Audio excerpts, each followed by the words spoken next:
Hello, everybody, and welcome to the Supercars Exchange podcast. As always, I am joined by Shane. How are you keeping on, Shane? Good, mate. How are you? Yeah, I'm going alright. A little bit sore from the weekend, but that's all good. I'll That's push it. through. We've got a few news segments before we jump straight into our preview. Obviously, the biggest bit of news to come out is Mega has dropped their sponsorship from Walkinshaw and Jetty United. Exactly. Yeah, you're right. As soon as we it seems to be our irony over the past couple of weeks that as soon as we finish recording the podcast, all this great news comes out, and we usually have to wait for another week to talk about it all. But yeah, like late last week, it was announced that Mega had gone into receivership, and I don't know whether it was too much of a surprise to many that they weren't going to be around anymore or not. I'm not too sure, but obviously big implications for Walkinshaw and Andretti United, so that their main sponsor was going to be pulling out of the team, and obviously a big loss of income for the team, which is obviously not ideal for anyone. But it didn't take them too long before Mobil 1 stepped back up, and we're going to see a car that looks a bit more what we're used to, a bit more familiar for what we're used to at WAU. So it'll just be business as usual, I think, for the rest of that team. So it was a bit of a shock, though. I wasn't expecting to see them drop out as suddenly as they did. But like them's the breaks, I guess. Yeah, it was interesting because it's only been officially announced today, but with some insiders' information, we got to see some photos of the liveries when they're going onto the plane, and it already had Mobil 1 on there. So, in order to have that much time, they've obviously been planning this for quite a while, and probably already had that Mobil 1 deal waiting there in the curtains, in the sides, really. Yeah, there may have already been, they might have heard a few whispers. Obviously, you're going to have you'd have a fair bit to do with your own sponsors, so they may have already had a bit of inside information that they may have been struggling for funds a little bit, and that receivership might have been fast approaching, so they might have already had Mobil 1 as the contingency to step up and take over that primary sponsor role. I guess the other implications that may come about from it, though, is that whether or not that has any impact on whether or not Chaz Mostert, who's heavily rumoured to be joining the team next year, whether that deal is still going to go ahead, whether it didn't matter which sponsors were there or not. Like Mega may have only been there for the rest of the year, then Chaz might be bringing other sponsorship to the team anyway if that's still going ahead. But we've seen Scott Pye in the last, going back to Talon Bend, he was just referring to the car, just throw the whole lot in the garbage and start again, and he's fighting for a drive in supercars, really.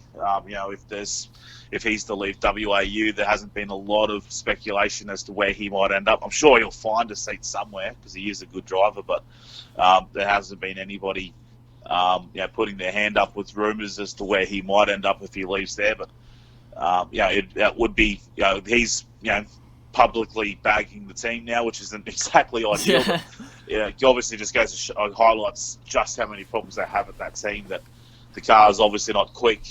They're separating from James Courtney, which is probably a good thing for them, as it's a fresh start for both. But you got Scott Pye bagging the team, the main sponsor. Separate incident, of course, but they've gone into receivership, and it's just a bit of a debacle there this year. Yeah, it's really, I'm just hoping it doesn't end with Walkinshaw and Jetty United finishing, because they have such a great history in supercars, and it's sad to see it demise in this way. It's really just kind of going out with like a little bit of a gasp of breath at the end, not really going out with a bang or anything as some of the other bigger teams have previously.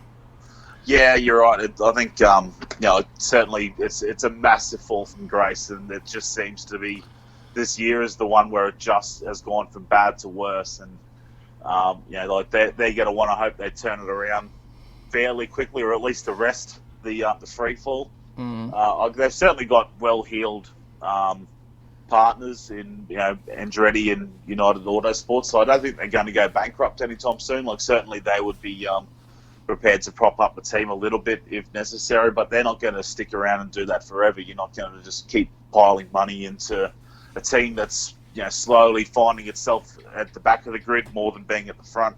And I guess with if that deal fell through and those two, if you Andretti and United pulled out, then that would be the end of the team pretty quick, unless they were able to start turning it around on their own. That's true. Also, with a couple of change of sponsorships, it leaves a couple gaps in the next season. We are currently only running 24 cars, but licensing allows for us to run 28 cars. So there's a few rumours that a few other teams might be dropping cars and leaving some of the licenses open. So it might make it a little bit interesting come next season. What teams are running how many cars? Yeah, exactly. I think there's been a big rumour that's kicked off just in the last week or two about a new Sydney-based team that may be starting up next season, and it's rumoured that Boost Mobile is behind that, which is currently sponsoring GRM, but we've heard of all the dramas that they've been having this year over Richie Stanaway.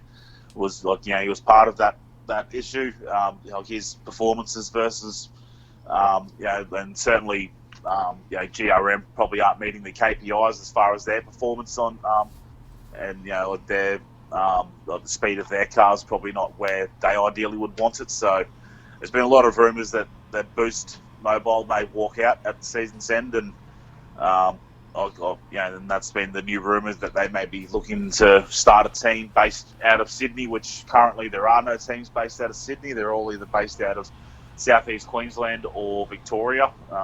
The only New South Wales team really is Brad Jones Racing, which is based out of Albury, which is it's on the other side of the Murray to Victoria, so it's as close to Victoria as you can get, but they are the only New South Wales based team. Certainly nothing out of Sydney. So I think for Sydney fans, that might give them a little bit of hometown pride, knowing that there's a new team starting in there. But but the other rumour that goes with that is that James Courtney, it's been hotly tipped that he'll end up at Team 18 in a new 2-car lineup for them. But with this announcement that's shown up in the last couple of weeks, that's rumoured where he might end up. So that could be interesting too, to see James Courtney, who is very experienced in supercars. And I think would be, if you got a brand new team in the category, I think that would be a good addition to have as someone who's been around for a decade or more now. Yeah, it would be interesting to see where James Courtney does end up, because obviously he didn't really announce where he was going, so he's just kind of announced that he won't be with WAU next year. You have a couple other little news segments for us, Shane, if you want to go through those ones. Yeah, that's in basically keeping with the same theme of what we had with the various licenses that are up for grabs at the moment, is that Kelly Racing also have announced that they've ruled out that they will not be switching to the ZB after this season. So that basically leaves two as to whether they stick it out with the Altimas for another season, or they make the switch to the Mustang, which they've said that they would make that announcement in the next month. So there's still a little bit of time. They've basically said that it won't take them, it won't be too hard to switch the Altimas. They'll keep the same chassis. They'll just wrap a Mustang around it. So it wouldn't be too hard to do that. They said it'll only take a matter of a few weeks to make that conversion, but obviously they won't be able to use the Nissan engine in there. They would have to put a Ford motor in there, but that would be, it'd be too hard to begin their own engine program at this late stage. So there is only 6 months really until the new supercar season kicks off again. So they would look to become at least a customer engine for at least a year. So I would imagine Tickford would probably be the one that they get those engines from. So there would be certainly a little bit of extra injection of cash from Tickford if they were to supply the Kellys with engines. And then obviously that would mean a couple of extra Mustangs on the grid. They did say as a consequence, if they were to switch to Mustangs, though, it would likely mean that they would drop two of their cars, which at this stage you would imagine Rick Kelly and Andre Heingartner would be the two that would remain, and that means that Gary Jacobson and Simona Di Silvestro would be left without seats currently for next year. But I think even Simona Di Silvestro, I think that she's still an attractive option for many teams because she does have that Harvey Norman backing that would be, they'd keep pretty tight as to what that's worth, but you'd have to imagine it would be worth somewhere up towards that $1 million mark, perhaps even a bit more. So you'd think for a team, especially one that's sort of struggling for the funding a little bit, that would be an attractive option. And then you look at someone like Gary Rogers, who's potentially on the verge of losing their major sponsor. Well, suddenly they'll only give it a matter of days before her name starts getting linked to the likes of Gary Rogers as well. So it just makes it more entertaining for us to see where all the cards fall over the coming months. It's very much like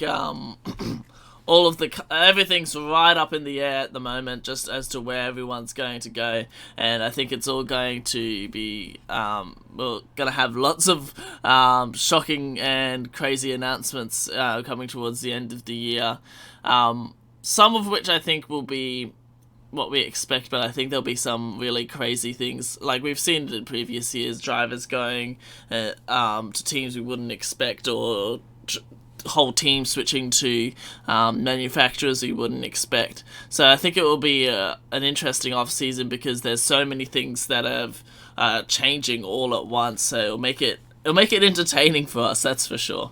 Yeah, and if you get the Kellys that do indeed switch to Mustangs, that'd probably be the biggest team for quite a while to make the switch between manufacturers. We've seen Matt Stone Racing last year switch from the FGX Falcon to the VF Commodore mid-season, which is very unlikely, but they were a back-market team, so that sometimes can happen. But it's been a while since we've seen a major team switch manufacturers, unless it was starting a new manufacturer like we've seen with Erebus switch from the Falcons to the Mercedes and then to Holden's once they were done with the Mercedes.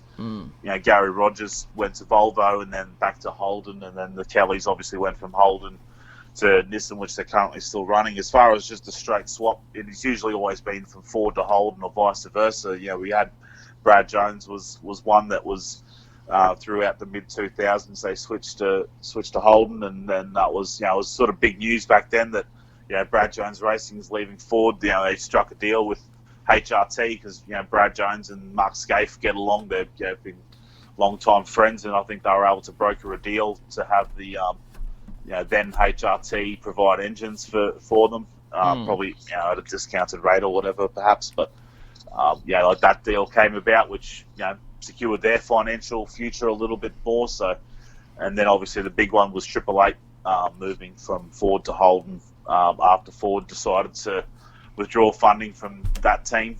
I think ahead of the 2008 season. So it was it was a big big shift there to switch for them. But they showed the first time out they finished 1-2 in their debut race with Holden, so it didn't affect them too much at all.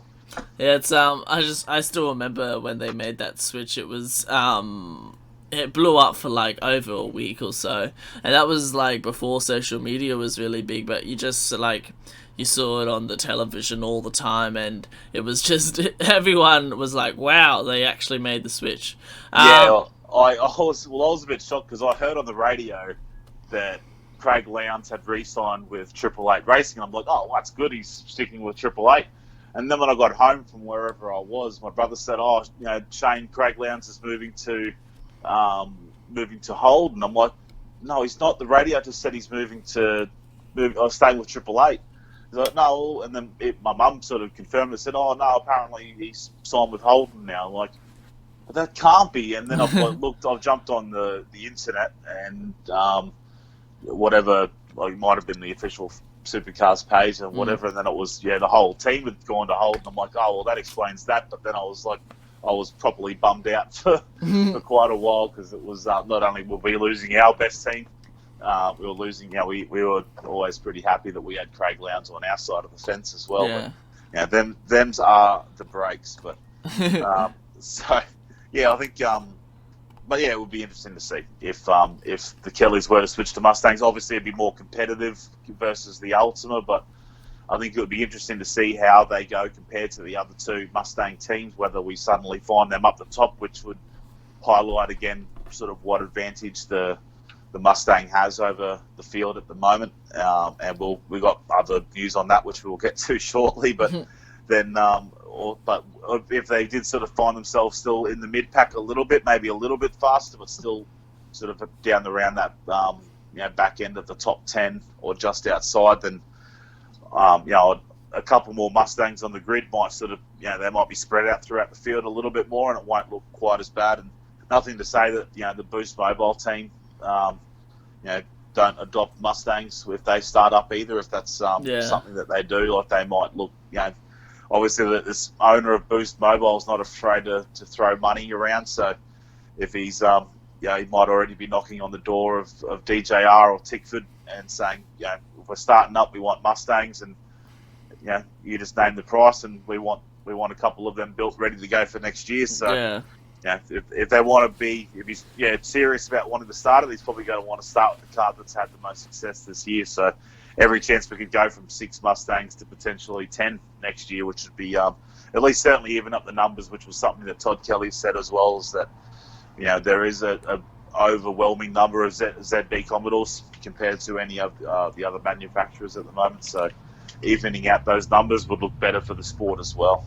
Yeah, it's interesting because like at the moment we have like most races you'll have like top all of the Mustangs almost in the top 10, so it'll be interesting to see whether it's just the entire top 10 is just Mustangs if that happens. I was saying to a workmate last night, because he goes, wouldn't it be great if it was 10 and they just locked out the top 10 in qualifying? So there's every chance of it, but it'd be dangerous too, because at the moment they're making changes left, right and centre. If there was suddenly a top 10 lockout for a manufacturer, it would just be it'd be the investigation of all investigations. They'll almost just we're canning this season, we're coming back next year, we'll start all over again. So that would be very interesting. But that's a good segue onto our next bit, and that is the Supercars Commission, and that Todd Kelly and Neil Crompton have resigned their positions on that Supercar Commission.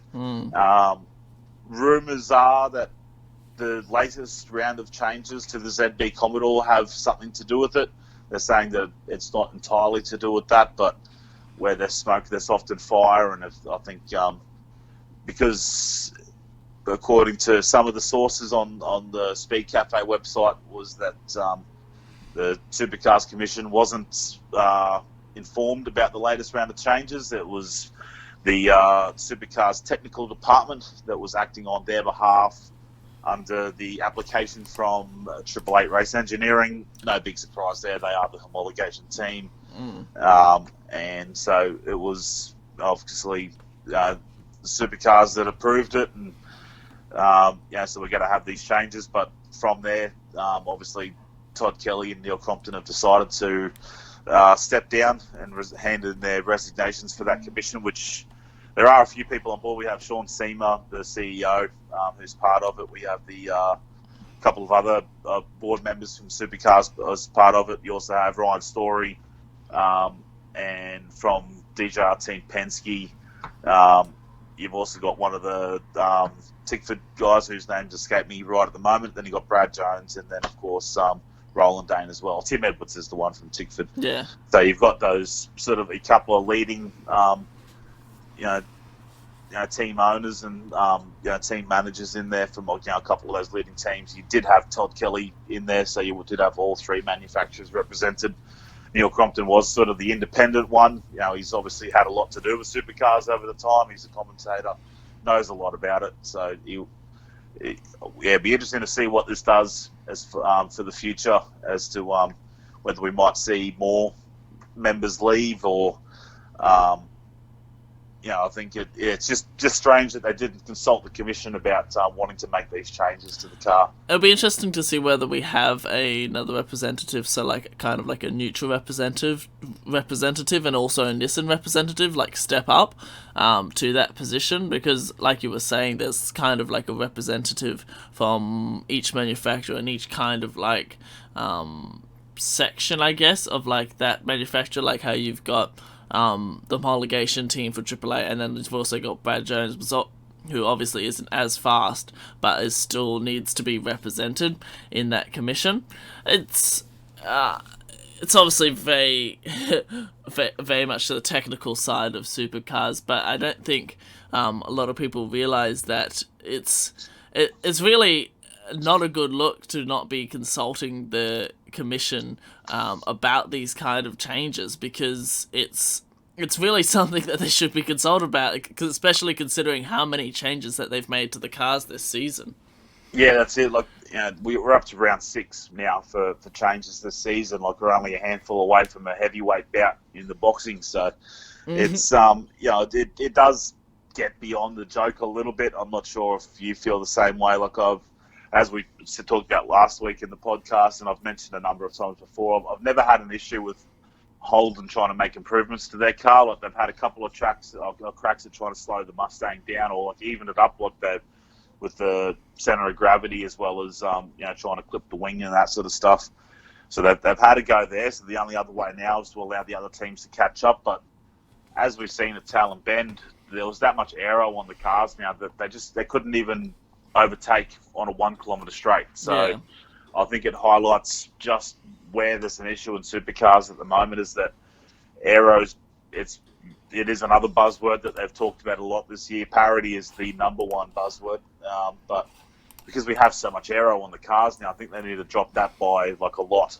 Yeah. And so we need to see cars moving around more through the corners, and we need to give them a chance to actually get past on a straight instead of just being held back in the drag in the wash. There should be a slipstream, and they're not getting that at the moment. So I think it highlights that there are a few issues within supercars at the moment, and I know the Ford fans are blowing up. That when you read it, they obviously they do it to try and trigger the Ford fans, I think, with a lot of these changes. So, but I agree with you.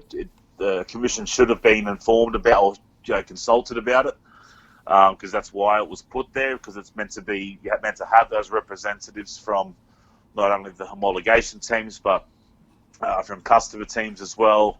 You have all the manufacturers there, so it can be a fair assessment of any changes that need to be made and where they see the future of the sport, and hopefully make the racing better, which is ultimately is what the fans want. They just want good, clean racing. So then we're starting to see changes done to cars that aren't put through there, and because of that, we don't know what changes they've made, how far they've gone. Obviously, Brad Jones Racing is going to receive a benefit out of that as well, because they'll receive the same equipment, but it'd be, again, you don't want it to swing too far back the other way, and suddenly if you've seen ZB's half a second a lap faster, well, then they've obviously gone too far. Rather than trying to chip away at it and even level it up, suddenly they're in front again, and then that'll just spark the war. Then Ford's going to want to complain and go back to what they had, and it'll just be kicking off all over again. It just seems like it's just brewing for disaster if it keeps heading like this, really. And I think that's what part of the issue is maybe if they knew that there was, perhaps after that last round of adjustments where they allowed the ZB, like ahead of Darwin, the ZB was given an adjustment there. We've seen in Talon Bend that they were still having a lot of issues, but like I said, that looked a little bit more of a mechanical grip issue as opposed to necessarily aero. Like Kelly Racing with the Nissans have made a small adjustment. It hasn't really improved their speed, but Andre Hohengartner said that it was more comfortable to drive. It felt a bit more predictable. It wasn't moving around as much, so you'd think it gives them something to work on as far as they might be able to extract a bit more speed out of it from there. I think that's where we start to see the problems. If they're not being consulted on it, then sort of almost what's the point? I think that's the bit that starts becoming a little bit dangerous then. You have a couple other little news segments for us that happened throughout the week.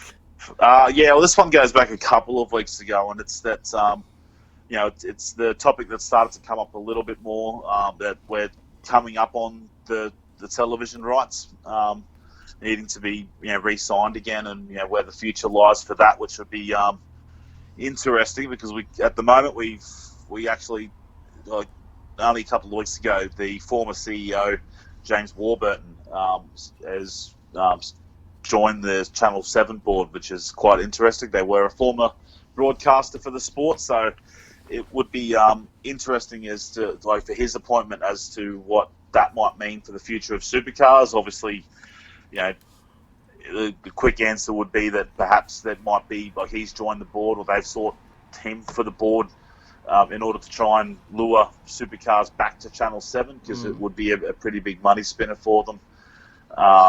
I reckon that would be a good thing. I think when you see it go from Channel 10 originally over to Channel 7, they obviously put a lot more effort into putting more of the support races and other stuff on there as well. They actually, they'll make more of a day of it rather than just the old Channel 10 one where it would be, a 5-minute preview. Like, here's the grid, here's the highlights of qualifying, now let's go racing. And I think the following week you'd see sort of a bit of a hour and a half long highlights package of the various support categories. So once it went to Channel 7, it was a lot better. It's certainly nowhere near the level that we see on Fox Sports, but it was, as far as what you would expect from free-to-air, it was really good. So, it was a lot better, yeah. Yeah, and I think what you and I are both in a privileged enough position that we both have Foxtel, but there's so many people out there that don't have that, and I'd be more than happy to advocate that there needs to be more supercars on free-to-air. I think, or more sport in general needs to go back to free-to-air. But supercars, I think when the deal was first done, it was done, right about the same time I bought my house, and I thought, I probably won't worry about Foxtel because Channel 10 has got the Formula One and the supercars, and that'll be enough. I thought I don't need to worry about the footy because the Broncos are on Friday night, so I can still watch that anyway because Broncos just about always get Friday night games. And I thought, well, I should be all right. And then suddenly it was, Channel 10 announced that, it was announced that Fox Sports were going to have the pretty much exclusive rights for both of those sports. And it was like, well, hang on, that's odd. And then, so Channel 10 was only going to have the highlights for most races, and then only a handful of them would be live. And I thought, well, it's unfair on those that can't afford Foxtel. And even though there is that alternative now of getting KO, there's still a lot of people in Australia that don't have fast enough internet to, you always got to have a bit of lagging if you're trying to stream the sport anyway, especially if you're trying to do it in high def. Yeah. I think it'll be good to see if at least they have maybe a delayed broadcast by 5 minutes or something. It'd just be good to see the full races back on free to air again, because that's really where I think a lot of the customers that are wanting it back on free to air were attracted when Channel 7 was broadcasting it consistently on free to air, every race, qualifying and so on, live. I think that's where a lot of the people were, how they were attracted to the sport, just by watching it through Channel 7. I also think Channel 7 was one of the first people to actually integrate the multi-camera view. I'm pretty sure they had that back on Channel 7. They had, I think that was only for Bathurst or something, you could press a button and you could have multiple camera views, which was so cool. So they really did pioneer it, really, the sport well for free-to-air. Obviously nothing has been announced yet by Channel 7 or Supercars. It's still just the deal with Channel 10 and Fox Sports. Obviously, I think it's still another year away before we start to see that. I don't think it's meant to be signed until next year anyway, so I don't think we're going to hear anything about it anytime soon, but it's just something that's popped up. There's that the TV rights is slowly coming to an end, and they want to start to lock that down. I think all the people that have been demanding free-to-air ever since it went to Foxtel will be quite a bit louder now that it's that Warburton is at Channel 7.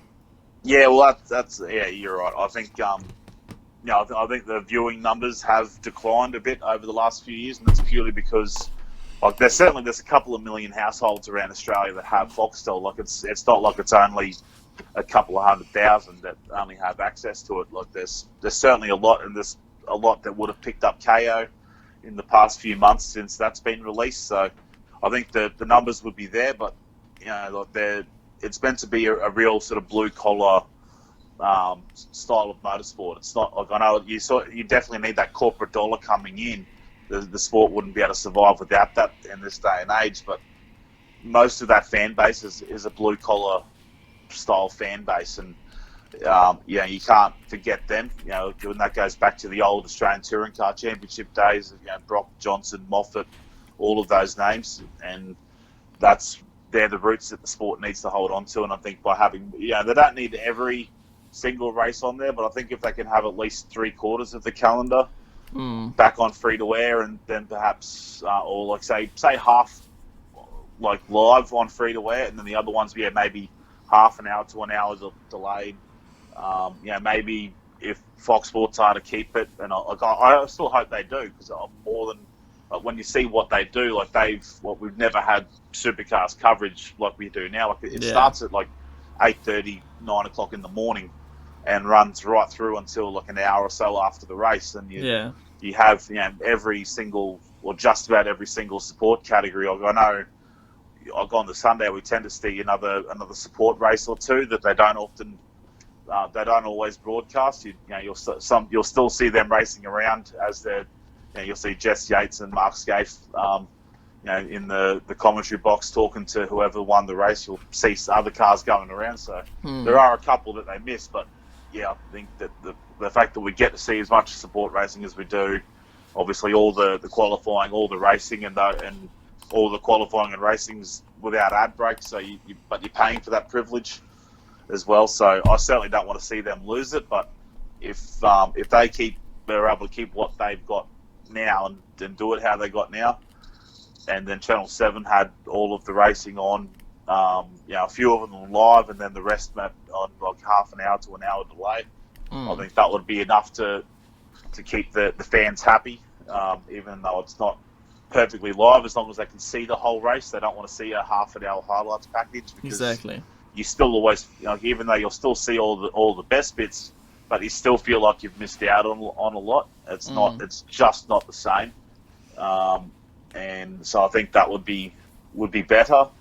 And obviously that might mean that they don't have the support categories, but I think the vast majority wouldn't care too much if they had that or didn't have that. It's only the real nerds like us that really want to sit down and watch those support categories. So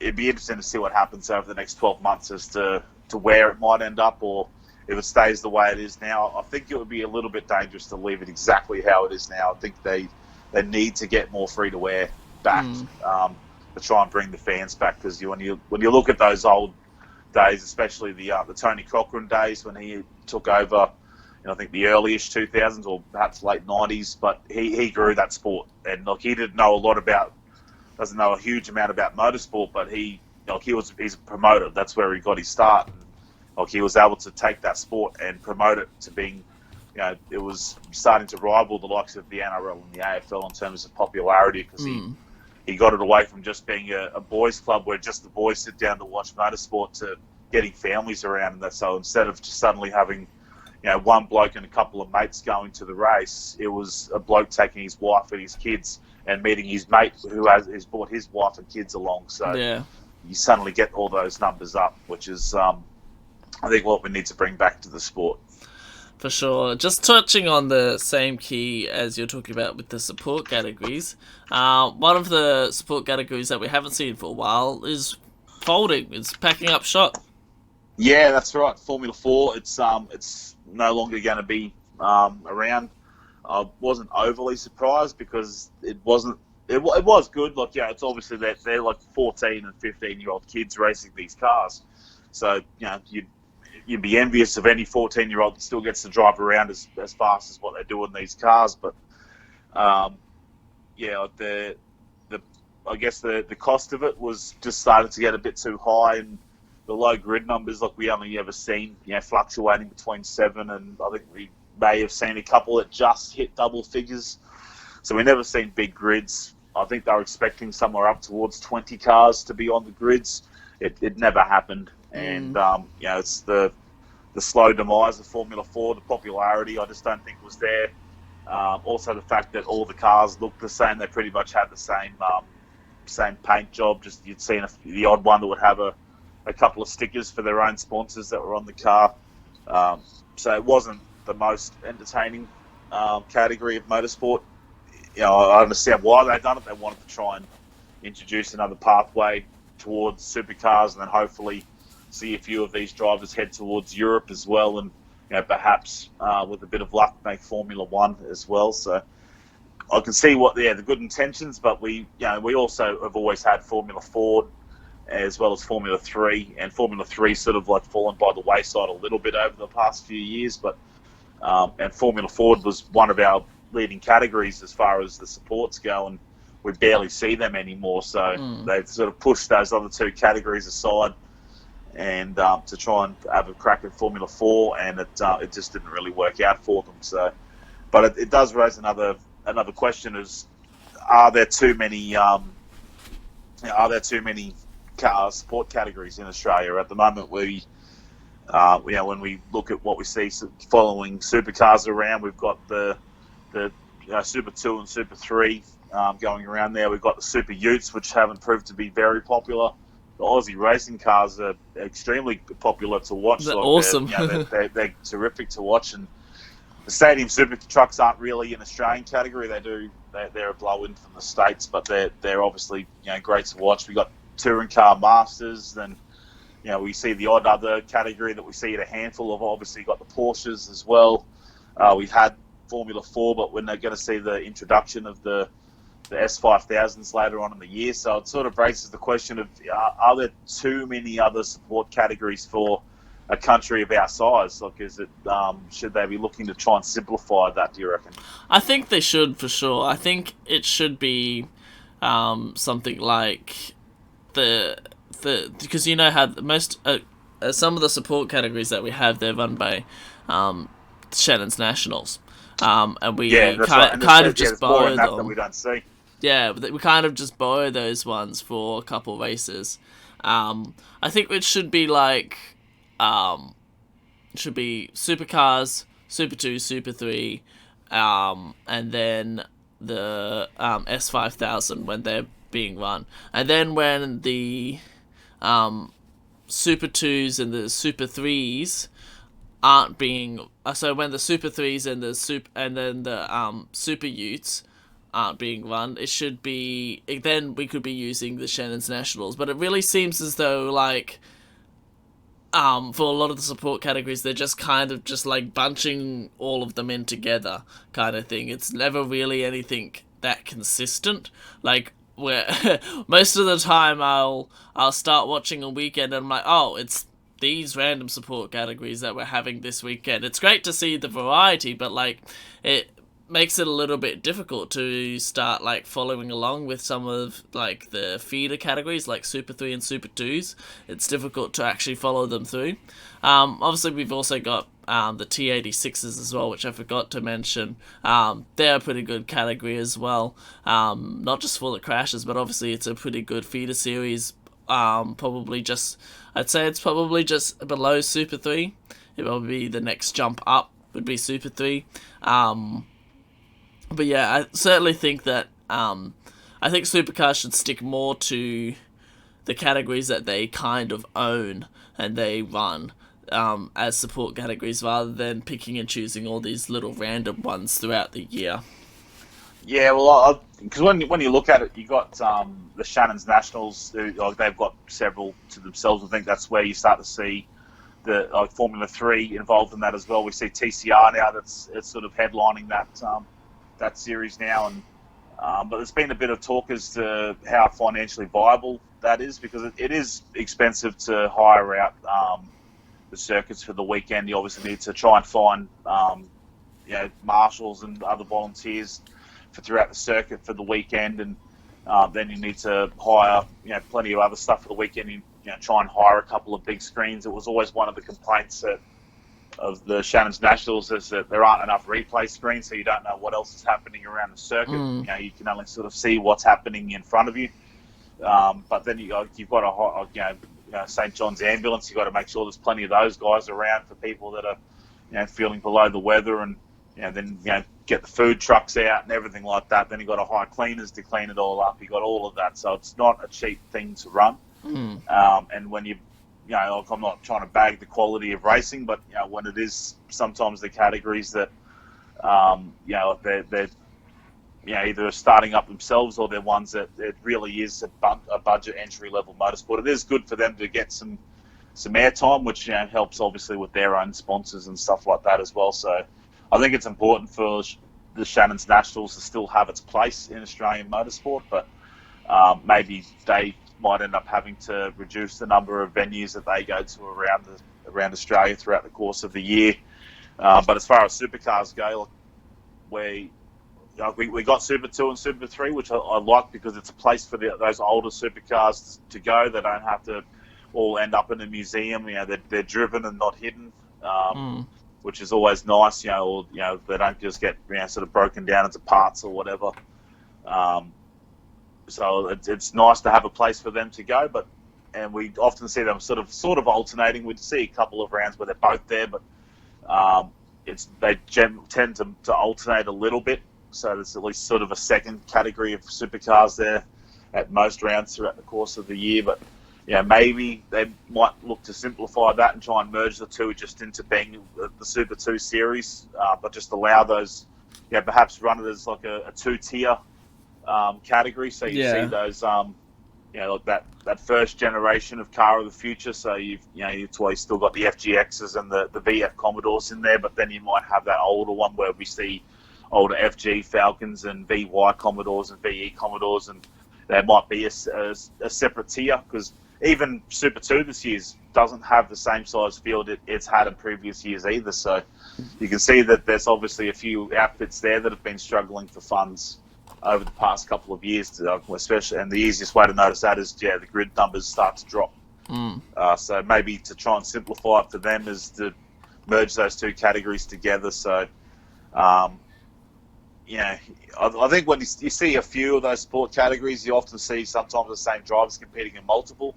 So obviously they've got the funding to be able to run that, but it does start getting a bit too much when there's only limited money to go around. Perhaps they need to look at shedding a couple of those support categories. But Touring Car Masters is one I think that has to stick around, because I really enjoy seeing that. The Utes have never, they just didn't take off as much as they hoped, compared to the old V8 Utes. So maybe that's one they might look to drop next if they're not, because they're still only very small numbers in that as well. I think they're barely into double figures for that as well, for grid numbers. So if that doesn't pick up anytime soon, that might be the next one to go as well.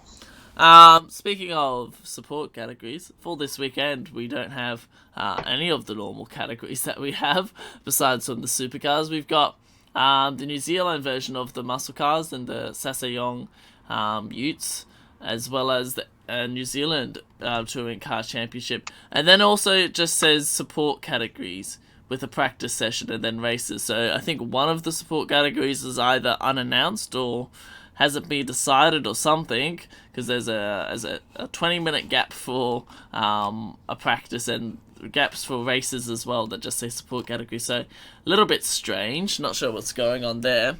But yeah, we'll jump into a quick preview of the weekend, unless you've got any other news points to go through. I don't think we've got any more news, no. Okay, cool. So we're at Pukekohe this weekend. Obviously, it's a very quick circuit, but not as quick as it used to be, because they've got that chicane down the back straight now, which makes for some daring, I'd say, passing opportunities by some people. Optimistic, I think optimistic, to use as well. But I'm not sure which layout you prefer more. Do you like the original one where this went barreling into the hairpin down the bottom of the circuit, or do you like the current one with that chicane that's been put in the middle? I liked the one with the really long back straight because it always made it interesting because you never quite knew whether someone was actually going to be able to pull it up at the end of the straight, because if they've got that slipstream and they're coming all the way down to that hairpin and they're trying to do the hairpin turn at the end, they're going like a good 15 k's an hour, not faster than they normally would, and Yeah. sometimes they end up in the grass or into the other person. I vaguely remember Scaife and Ambrose tangling at that hairpin a couple times. Yeah, you often, yeah, if someone went in barreling in just a little bit too hot, and you'd see them try and sort of make the corner, but ultimately just in the angle of the cars that were taking in the corner properly, they'd almost be side on, and you'd see a pretty decent T-bone. Yeah.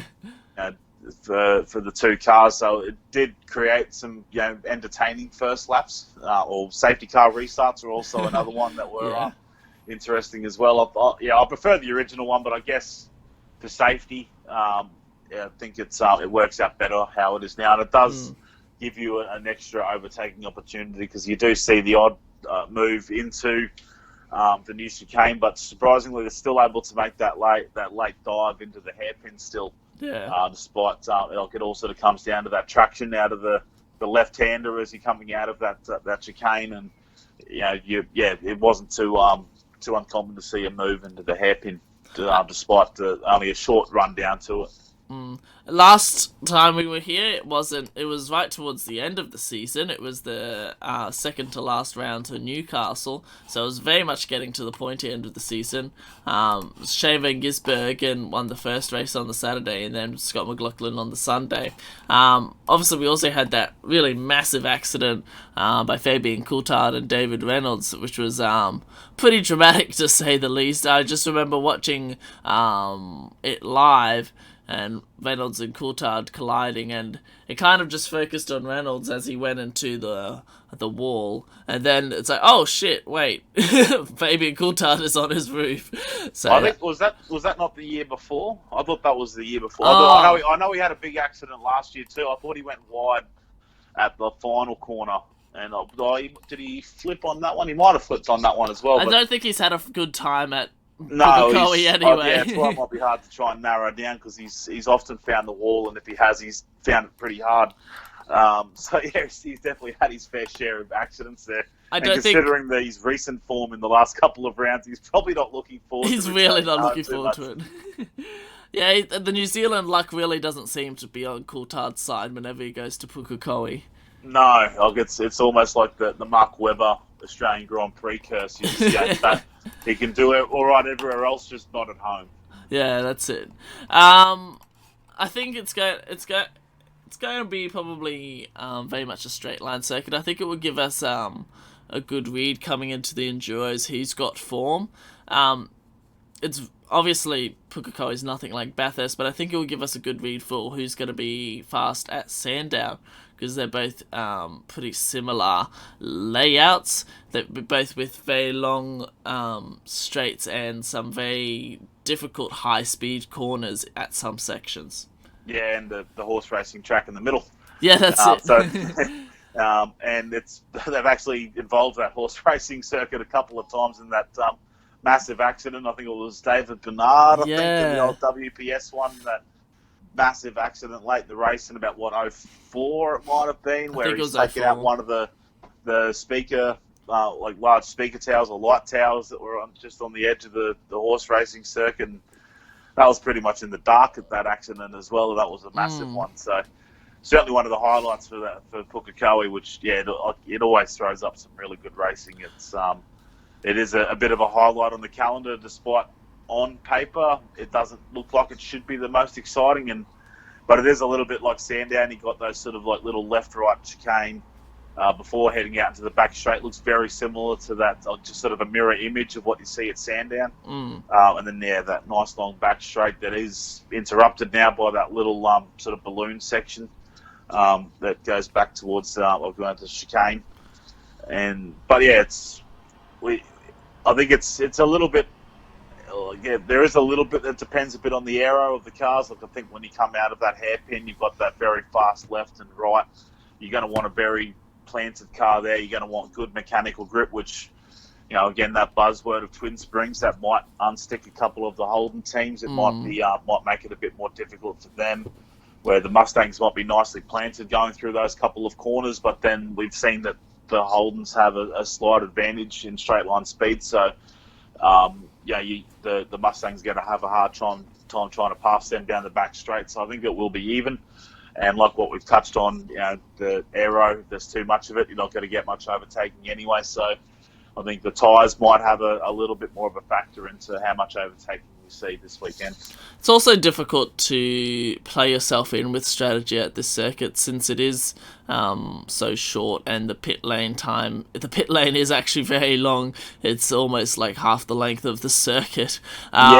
It might almost be the longest on the calendar, especially at least from the pit entry to the exit. It leaves the circuit to the pit exit. So it's definitely one of the longer ones on the calendar. So it really makes it interesting because the pit lane time is almost as long as the lap time. So it's going to be difficult to undercut people ahead of you because they're almost going to come back around again. So you're not really going to have good track position because you might be having to give way to blue flags kind of thing. I remember in previous years when we didn't have that chicane there, you'd almost have like the person in second pitting and then the leader almost catching them by the time they're coming out of the pit lane, especially when the pit stops were a little bit slower than they were now and there were longer races as well. So it'll make it interesting to see when people actually make their pit stops and what kind of plays out and whether people go for that undercut, because you do lose track position on this circuit regardless of whether it's under a safety car or whether it's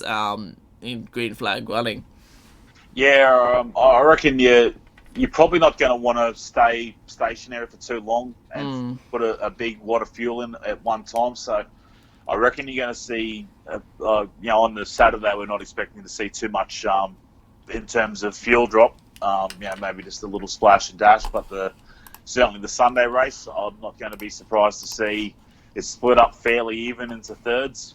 So you'll have a fairly even fuel drop for each of those stops. Obviously, you've got to get the minimum number in, but I reckon they'll be playing it fairly safe.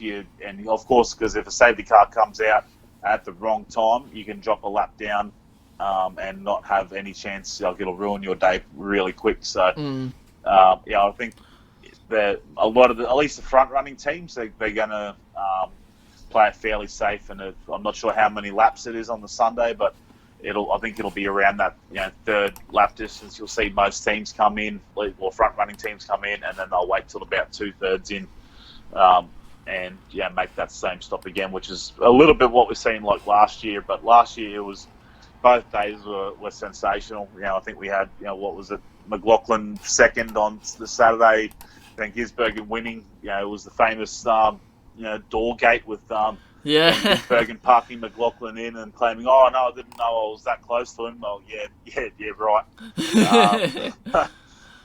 You'd be a pretty ordinary race car driver if you didn't know how wide your car was when you pulled up next to another one.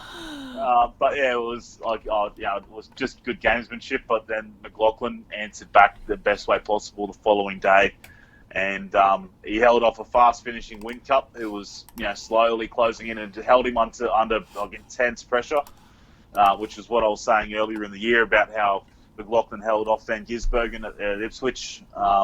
Was similar to what it was in Pukekohe, where he held off Whincup for that entire race, but then Whincup, for being the team man that he is, he's suddenly had fuel issues on that final lap and dropped back and allowed Van Gisbergen to claim second, which that's going to happen. I don't even know why they should have to disguise it. It's going to happen. Just say it how it is. Just say, let him pass. We needed the points for Van Gisbergen, because it's not a secret to anyone trying to say, "Oh no, there's a fuel light, you better slow down." Like, yeah, righto, come on, pull the other one. So fuel light that says multi 9788. yeah, that's it. There, code 9788. That works perfectly well. Just ask Mark Webber what that's like. Both of the races on the Saturday and the Sunday are both 70 laps, so we've got some decent racing on both days, which would be good. Okay, I thought they were still like the other ones that they were offset shorter race and the longer race. But if they're both the same, then that works out quite nicely. So I'll enjoy that. Who's your pick for the weekend then? I don't know. I think smart money's got to be on McLaughlin, but I think Van Gisbergen always steps up for his home race, so I think it'll be a good battle perhaps between them two. It'll just come down to how quick that Triple Eight car will be. As I said, the mechanical grip might still be letting them down a bit, particularly on that those S bends or the left right heading up towards the main straight again. And obviously that the sort of flip flop as you're heading onto the back straight might be a little bit problematic for them too. But I still think their straight line speed hasn't been bad at all this year, so I still think they'll be able to find themselves towards the pointy end of the grid. So I think I'm looking for another bounce back from Reynolds. We didn't see it last time out at Talon Bend, so if he's got any hope of being able to salvage a decent position in the championship this year, he's going to have to turn that around. Then, of course, Coulthard, as we've already touched on, he's had two pretty disappointing rounds now, and even Townsville and Darwin probably didn't go the way he would have wanted to, all in all. So he's got to definitely find a way to bounce back. I think obviously it's going to be probably a battle between Shell V-Power and Triple Eight Race Engineering, but I also think look out for Elbis, as you touched on briefly then. But I think Anton Di Pasquale is due for a podium, I reckon. I think he'll probably get up there on the Sunday. Usually his Saturday performances aren't great, but I think he'll probably get up there on the Sunday at least. I think it'll be interesting also to see whether the draft is effective, because obviously you can make that passing opportunity into that first corner there if you get the good run out of the hairpin and then through the chicane. If you get a good run through there, as we were saying at the Bend, how they didn't have you couldn't get much of a draft to make the passing opportunity. It'd be interesting to see whether it's still that kind of effect on the cars, whether they're still not able to pass due to getting the draft. So it might just be passes really just being brave into the hairpin and the chicane. So we might see a few interesting passing maneuvers coming into the chicane. We saw quite a few last year, some very ambitious dives, but I think a few people will have learnt their lesson and maybe not do that this year. Oh no, they don't learn their lesson. They'll still go for them. So, but we that's what we want to see. We want to see. I think you probably don't have too much chance going down the back straight into the chicane, but I think certainly those late dives into the hairpin, we'll see that a lot, because you only got to have slightly better tyres, and you probably will be able to just a better exit. If you got it hooked up, you might be able to grab enough traction, and you've only got to just get enough. Like even alongside their rear bumper, and as long as you're on the inside, you'll be able to make that move. And another team I'm looking forward to seeing this week is Brad Jones Racing. Like, they've had some good results of late, and they'll be looking to keep that momentum up. So I'll be curious to see how they go. But even Tickford, look, we've seen Mostert, who's had a bit of a resurgence of late. Davidson, as to whether he can continue on. Look, he's had 2 podiums and 2 race weekends now, so they'll be looking for a bit. But also, I think there's a bit of pressure back on Lee Holdsworth as well, because there's been talk as to about Thomas Randall suddenly, after an impressive performance in Talon Bend, suddenly there's a few teams sniffing around for him. Obviously, Tickford are not going to want to let him go anytime soon. Like, I think they would already have him all but signed to race in Super 2 next year, if that's what they've got for him. But if the choices are that or finding a drive in supercars, you're probably going to take the supercars drive. So the pressure will be on Tickford as to whether they can move him up into the main game, or if they can convince him to have one more year honing his skills in Super 2. And then, so that's why the pressure's on Lee Holdsworth, I think, to see whether he'll hold on to that seat for next year, because he has only signed a 1-year deal.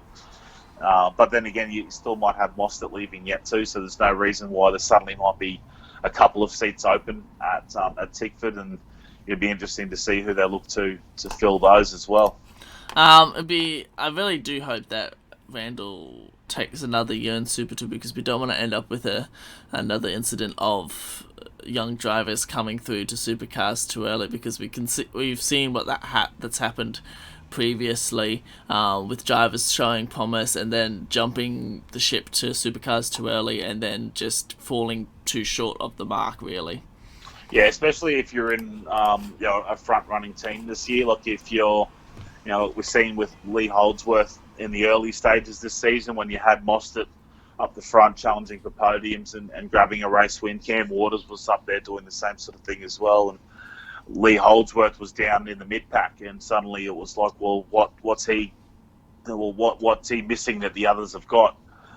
He has come a lot better over the past few races, but he's still, at the moment, kind of the sixth fastest Mustang. There's an argument to say that Coulthard's the sixth fastest Mustang at the moment, as well. But I think he's just a couple of bad rounds more so for him. But I think overall Holdsworth's still six in that battle of six, and like I don't think you could blame him for that because someone's still got to finish last. But he's still beating a lot of other cars around him as well. But I think you'd start wanting to start grabbing a few more top fives here and there, and if he can grab that podium, that definitely gives him a lot more of a chance of holding on to his seat for next year. Because I like Lee Holdsworth; he's certainly a good driver. But if it came down to a choice of who I'd rather see in the car, do I want Lee Holdsworth to have another year, or do I want this new up and coming guy that's looks like he's showing plenty of promise in Thomas Randall? I'd probably want to put Randall in the car, but like you said, it's just a case of whether or not it might be too early as well. So that just about wraps us up for today, unless you have any closing comments, Shane? Well, I was just going to say, going back to the support categories in New Zealand, I'll look forward to those when we go to Pukekohe, because we don't get to see them over here. They're the local categories for over there, so very little coverage over here in Australia for them. So I'm looking forward to seeing the utes go around, because they, oddly enough, for cheap little $20,000 dual cab utes, make our probably $200,000 super utes. They make them look terrible. So I think last year we had that open wheel category that was racing around there too. I can't remember exactly what that was. I think it might have been the original Formula 5000 cars that might have been going around there. I can't remember exactly what it was, but it was good to watch them anyway. So I always enjoy watching it. Even the New Zealand touring cars as well. You see the Fords and the Holdens, and I think you even got V8 Camrys that run around at that as well. So you've got a few different cars that we're not used to seeing in that level of spec, and that sort of even just that type of trim. Like as far as a V8 powered Camry, wouldn't think to see that racing around. It's in another way. It was one manufacturer that supercars has always wanted and they've always chased, and that's Toyota. They'd always said, no, we're involved in NASCAR. We're sticking to that. We're not going to worry about supercars. It's not really our deal. And I don't think it's a factory-backed outfit. But then these people have taken a Camry and stuck a V8 into it. It's probably a Lexus V8. I've no idea what's in that. But it's just odd to see it flying around a racetrack such as Pukekohe. So I'm looking forward to the support categories as much as the main game for this weekend. It should be interesting to see the Sasayong Utes smash into each other, that's for sure.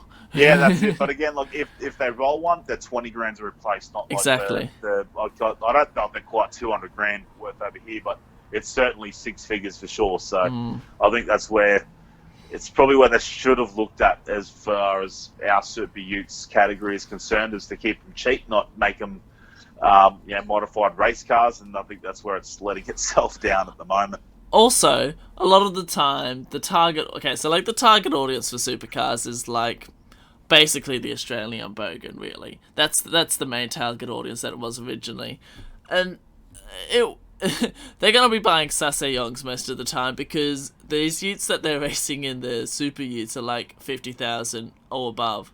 So they're more going to be looking in the Sasayong kind of range, and they want to see what those Sasayongs can do. So to be seeing those things flying around a circuit, I think is just great to see, and especially considering that the drivers really just aren't that worried about the price that they're going to be. Like if you wreck one of those, like you're saying, they're cheap as to fix, but That's it. That's why it produces great racing, because they're gonna go if they're braking late into a corner, they're not thinking, oh, this is gonna cost me a lot if this screws up. They're thinking, it's not gonna cost me much to fix this up. I'm just gonna send it straight down the inside of this guy. And I think a lot of the cars didn't even run with sponsorship. They're just they're not private owners, but they're private owners, but it's not their daily. Yeah, exactly. But it's they're not it didn't care. It's just cheap motorsport. Just whack a roll cage into it and send it.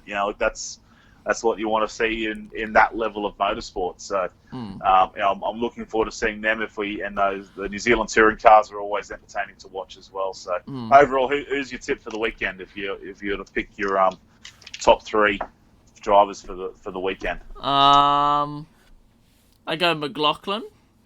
Not in order of performance, but I think these will be like the top three that I will choose for that will be the best performers. I think will probably be McLaughlin, Van Gisbergen, then Di Pasquale, because I mentioned him earlier. I think he'll probably have a good weekend, but I don't think they'll be the top three actual finishers. Yeah, well, I think short price favourite's still got to be McLaughlin. I think Van Gisbergen might be, he might grab a race win across the weekend. I'm actually going to go with Coulthard for a bit of a bounce back. I'll go for a roughie. If he might be paying $10 to one for a race win, but I might throw him up there to jag at least a podium across the weekend. So I'll go for him for a tip for a decent weekend. Yeah, I think it might be a bit higher than that, considering the performances he has had previously at Pukekohe. That's it. So that just about wraps us up for today. Thank you very much for joining me, Shane. No worries, mate. We'll look forward to the weekend. And thank you all very much for listening. We hope you enjoyed the Pukekohe weekend, and we'll be back next week to review all the action. We'll see you then.